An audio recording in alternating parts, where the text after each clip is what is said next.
Hello दोस्तों, नमस्कार। मैं आप लोगों का हार्दिक अभिनंदन करता हूं अपने trader by stock market YouTube channel में। जो लोग फर्स्ट विजिट किए सब्सक्राइब वगैरह कर लीजिए। ये टेलीग्राम है तो टेलीग्राम जरूर ज्वाइन कर लीजिए। और ये ड्यूरिंग मार्केट में इसमें डिस्कशन होता है और ये अपना शॉर्ट स्विंग है। बाकी टीबीएसएम टाटा वाले फ्री है। टीबीएसएम शॉर्ट स्विंग है और टीबीएसएम स्विंग है। ठीक है, जरूर ज्वाइन करिए, है ना। जिससे क्या है कि ड्यूरिंग मार्केट में क्या क्या होता है सब आपको पता चले। चलिए शुरू करते हैं। क्या न्यूज अपडेट है क्या नहीं है, एक बार थोड़ा सा हो जाते हैं, क्योंकि मार्केट शुरू होने से पहले ना एक बार न्यूज़ को तो देखना ही पड़ेगा, है ना। तो वही है। तो सबसे पहले जो है रसिया अमेरिका का जो चल रहा है वो ठीक है, 15 तारीख को मिलने का उम्मीद परफेक्ट हो चुका है। अब इस बीच में ट्रम्प ने नया चाल खेल दिया भारत के खिलाफ। वो जानता है कि भारत का नस पाकिस्तान है, बोलते नहीं है पड़ोसी। पड़ोसी हुआ प्लस कभी हमारे में ही था, हमसे ही अलग हुआ है। तो वहाँ का जनरल चीफ के द्वारा अनाप शनाप बकवास करवा रहा है। कौन? अमेरिका। कहाँ से? अमेरिका से। वो अपने पाकिस्तान से नहीं बोल रहा, वो जाकर अमेरिका में बोल रहा है। बताइए, किसी भी देश का जनरल वहाँ जाके बकवास कर रहा है तो वो देश देश थोड़ी रहा है, वो तो देश कंडम हो रखा है। वहाँ का प्रधानमंत्री को बुलाता या राष्ट्रपति को तो कोनो बात था, जनरल जो है वही जाके कर रहा है। क्योंकि अमेरिका में तो सॉरी पाकिस्तान में तो पता ही है सेना शासन है। तो ये चीज़ अमेरिका अमेरिका का ही किया हुआ है। इमरान खान थोड़ा सा बोला, वो भी चला गया रसिया के पास, तो उसका तो सत्ते उखाड़ दिया। तो अमेरिका पूरा डोमिनेट करता है पाकिस्तान को। इसीलिए जब भारत अटैक किया तो अमेरिका पे इनडायरेक्ट हमला हो गया। ठीक है। और क्योंकि अमेरिका ही सब कुछ बनाया, रनवे उनवे भारत गया, सब उड़ा दिया। तो पाकिस्तान बोला हमारा पास कौन चीज़ है, जो है वो अमेरिका का है। तो अभी तलवे चाट रहा है वहाँ, और वहाँ से अनाप शनाप बकवास कर रहा है। बोलता है कि भारत एक मर्सिडीज कार है और पाकिस्तान एक डंपर है। डंपर बोले तो कचरा ढोने वाला। तो टक्कर होगा तो किसका नुकसान होगा। तो इस प्रकार का प्लस परमाणु बम का धमकी। हालांकि हमारी तरफ से भी इसको बोला गया कि दुनिया देख रही है और ऐसे देश को तो न्यूट्रलाइज करना चाहिए परमाणु बम से। लेकिन ये सब जानते हैं कि अमेरिका इसको बुलवा रहा है और ये भाई साहब तोते की तरफ बोल रहा है। इनका कुछ पता नहीं होता ना, इन लोगों का कुछ पता नहीं है। काहे तो ना इनके पास कुछ ज़मीर है और ना कुछ है। तो ज़मीर कैसे रहेगा? पैसा से। अब पैसा का मेन स्रोत क्या है कि आतंकवादी फैलाएं, हथियार चेक करें। भाई देखो, चाइना अभी J-35 बना लिया। अमेरिका का F-35 का कॉपी मार के J-35 बना लिया। चाहे चाइना अपने तरफ से बना लिया, भाई बनाना भी तो एक है, ताकत ही है ना। इंग्लैंड को तो दिया, यूके को तो दिया, काहे नहीं यूके बना लिया? तो नहीं बना पाया, चाइना ने बना लिया। चाइना में है ये कला है कि वो उसी तरह का बना लेता है, और सही भी है, ठीक है। तो अब क्या है कि चाइना हो या अमेरिका हो, दोनों कभी युद्ध नहीं लड़ा है। जब भी युद्ध लड़ा है पिटाया है, ठीक है। तो जापान अभी सरेंडर कर दिया है ना, वो जो परमाणु बम गिरा। नहीं तो जापान चाइना का तो भगा भगा के मारा, एक दो बार नहीं कई बार घुस घुस के मारा, भगा भगा के चाइनीज़ को मारा है। बोलता है कि चाइनीज़ जो है ये सब दोगला टाइप के आदमी, भगा भगा के मारा है। तो इसका ध्यान रखा जाए। तो इस प्रकार का स्टेटमेंट दिया जा रहा है, तो हमारे तरफ से भी इसका विरोध किया जा रहा है। लेकिन बड़ा ताज्जुब है, ट्रम्प साहब क्या क्या करवा रहे हैं। आप देख सकते हैं कि ये सबको अब समझ में आ रहा है कि पीछे में ट्रम्प फूफा बैठे हुए हैं, तो वही करवा रहे हैं। अब आइए, तो चाइना के साथ ट्रेड डील में क्या हुआ। तो ट्रम्प ने चीन पर टैरिफ की समय सीमा 90 दिन बढ़ा दी। क्यों बढ़ा दी भाई? क्यों बढ़ा दी? तो चीन जो है वो इसका नस पकड़ रखा है। क्या पकड़ रखा है? नस पकड़ रखा है। अब नस क्या है? जैसे रियर अर्थ एलिमेंट हो गया, और भी कई हो गया जो कि चाइना से ही इंपोर्ट हो सकता है। भाई घुटनों पे ले आया ट्रम्प को। ऐसे भी तो ट्रम्प चाचा को तो कुछ करना नहीं है, उसको तो थूक दो, फिर वो चाट लेगा। वो अपना बोला हुआ को खुद चाट लेगा, तो उनके बातों पे तो कोई भरोसा नहीं। तो इस प्रकार का अभी 90 दिन का मुहूर्त बढ़ा दिया गया है। हालांकि अब इस चीज़ पे भी डिबेट चल रहा है कि क्या ट्रम्प को रूसी तेल, मतलब अमेरिका में 75% 50% आदमी भारत के साथ है, लेकिन अभी भी अमेरिका में कुछ ऐसी लॉबी है जो कि भारत के बिल्कुल खिलाफ है, जो पाकिस्तान के कट्टर सपोर्टर है। ठीक है, ये चीज़ यहाँ देखने को मिला। नहीं तो ट्रम्प का क्या मजाल कि वो 50% टैरिफ का धमकी दे। तो वहाँ भी हमारे दुश्मन मजबूत जगह है, जो कि चाहते नहीं है कि दोनों देश में शांति रहे, दोनों देश को लड़ाते रहो, जिससे क्या है कि वो जज बन के घूमते रहे। तो इस मानसिकता से पीड़ित लोग वहाँ हैं। भाई बड़े को बड़ा तब कहेगा ना कोई, जब उसके पास सब जाएगा, बोलेगा सर देखो ये मेरे को मार दिया, ओकर बचवा मार दिया, तब ना पंचायती करवाता है, चाहे वो सुलह करवाता है। बड़े को बड़ा तो मन में नहीं करेगा जब सब अपना अपना काम करेगा। तो ये चीज़ चाइना और अमेरिका दोनों जानता है। इसलिए भारत को चाइना के भी गोद में जाके नहीं बैठना है, ना अमेरिका के, अपने हितों की रक्षा करके आगे बढ़ना है। रही बात अमेरिका के टैरिफ का, तो यथासंभव जवाब दिया जाएगा, ठीक है। लेकिन अच्छी बात यह है कि जो टैरिफ लगा है भारत पे, ठीक है, और जो लगने वाला है, उसमें भारत अभी भी 45% चीज़ों पे नहीं लगा है।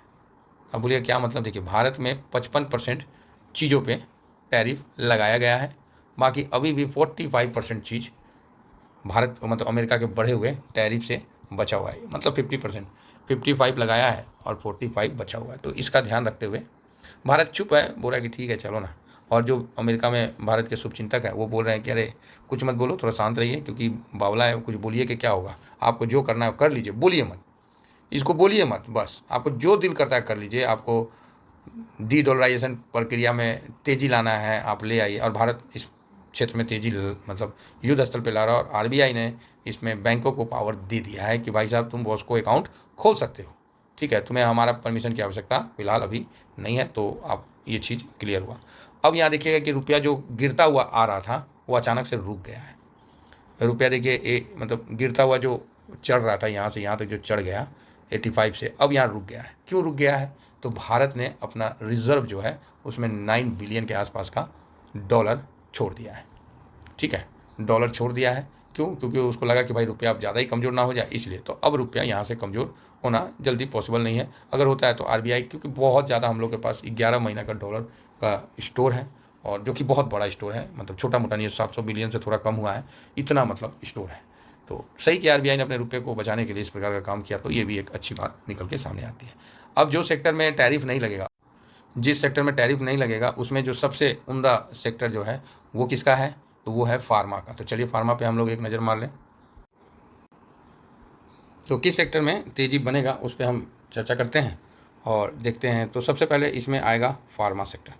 तो फार्मा सेक्टर में आपको तेज़ी देखने को अब मतलब थोड़ा सा जो फार्मा सेक्टर जो गिर रहा था वहाँ गिरावट रुकेगा। तेज़ी बनेगा नहीं बनेगा वो एक अलग बात है, लेकिन जो गिरावट हो रहा था ना वहाँ रुकता हुआ दिखेगा, क्योंकि टैरिफ में फार्मा सेक्टर को वही पिछले भाव पे अभी काम किया जा रहा है। तो 21,604 200 मूविंग एवरेज से जस्ट नीचे आया है कौन? Pharma sector. तो गिरावट अभी ऊपर से देखा जाए तो मोटा मोटी 10-11% का गिरावट, एक सेकेंड, हाँ 10-11% का गिरावट हो रखा है फार्मा सेक्टर में, और काफ़ी फास्ट गिरा है फार्मा, है ना। तो फार्मा अभी यहाँ थोड़ा गिरने से रुकेगा, ये बात समझ के चलना है। अब हम लोग फार्मा को किससे कवर करते हैं? तो फार्मा को फार्मा 20 से कवर करते हैं। वो समय चला गया सर जब 12 रुपये में आप फार्मा खरीद के घूमते थे, अभी वो समय नहीं रहा, ठीक है, तो इसका ध्यान रखिएगा। तो ये देखिए, ये अभी गिरावट जो हुआ था तो ऊपर से तो 10% के आसपास, बाकी अभी जो रिसेंट का अप से ये 6% 7% टूट गया है, मतलब यहाँ से नहीं यहाँ से, तो यही तो ठीक है, कोई खास ख़राब नहीं है। तो अभी जो फार्मा है वो मोटा मोटी 21 कितना पे है जी, 95 निफ्टी फार्मा 22-15 पे है। ओके, 22-15 पे आपको निफ्टी फार्मा दिख रहा है, और ये कल समझ में आया था कि इसका मतलब अच्छा है। तो 22-15 पे अगर इस जगह मिले ना तो बढ़िया है।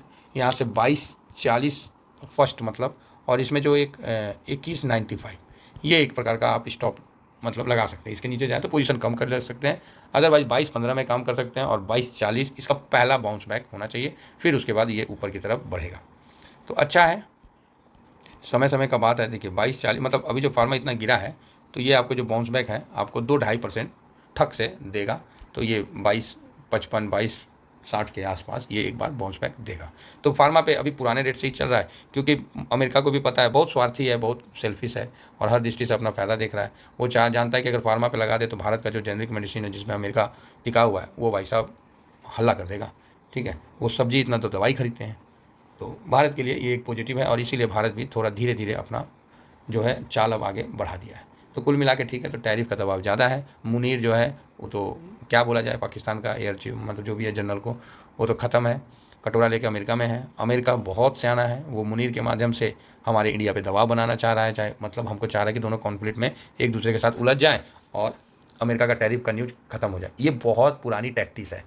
तो आप बोलोगे क्या टैक्टिस है? देखिए क्या होता है कि किसी भी बड़े अफसर से, आप याद रखिएगा, जो हैं इस चीज़ को समझते हैं, ये टैक्टिस अपनाई जाती है। किसी बड़े अफसर से कोई मिस्टेक हो गया, ठीक है, तो वो क्या करेंगे, क्योंकि वही हाईलाइट रहेगा, वही पूरा सब जगह सब वही हाईलाइट रहेगा, सब जगह उसी की चर्चा होती रही है ना, उसी के बारे में सब बात करेंगे कि भाई वो फलाना अफसर ने ठीक नहीं किया, फलाना देश ने ठीक नहीं किया, इस तरह का। तो वो क्या करेगा, इस खबर को मैनेज करने के लिए एक छोटा सा कोई ऐसा मतलब खबर जारी करेगा, या ऐसा किसी अपने गुर्गे को एक्टिवेट करेगा जो जाके इससे भिड़ जाएगा। अब ये इससे भिड़ा तो इसका न्यूज़ बड़ा बन गया, और ये अपने आप को साइलेंट कर लेगा, तुरंत साइलेंट कर लेगा, समझे ना, अपने आप को साइलेंट करेगा और ये न्यूज़ को बड़ा बना देगा, इसको बड़ा बना देगा, और ये यहाँ साइड में छिप जाएगा। यही प्रोसीजर है, और हमेशा यही हुआ है। सत्ता किसी के हाथ में है, अगर उसे मिस्टेक हो गया, क्योंकि 50% बहुत थू छिची हो गई है, तो वो क्या करेगा, अपने आप को साइलेंट करके दूसरा किसी को वायलेंट करवा देगा, बोलेगा आ जाओ, जैसे पाकिस्तान, तो भारत को समझना चाहिए कि दुश्मन अभी जो है ना, ये ट्रम्प के अंदर बैठे हुए कुछ लोग हैं जो अभी भी भारत को आगे बढ़ता हुआ देखना नहीं चाहते हैं। ठीक है, ट्रम्प नहीं, ट्रम्प तो मुखरा है, इस मुखरे के पीछे भी वो सोच है, वो गंदे लोग हैं जो भारत को आगे नहीं बढ़ना चाहते हैं। तो इसको भी भारत को समझ के अपना स्टेप उठाना चाहिए। फिलहाल इतना ही कहकर फार्मा में व्यू ठीक है, फार्मा की गिरावट अभी रुकते हुए दिखेगी। Thank you very much. जय हिंद, जय भारत।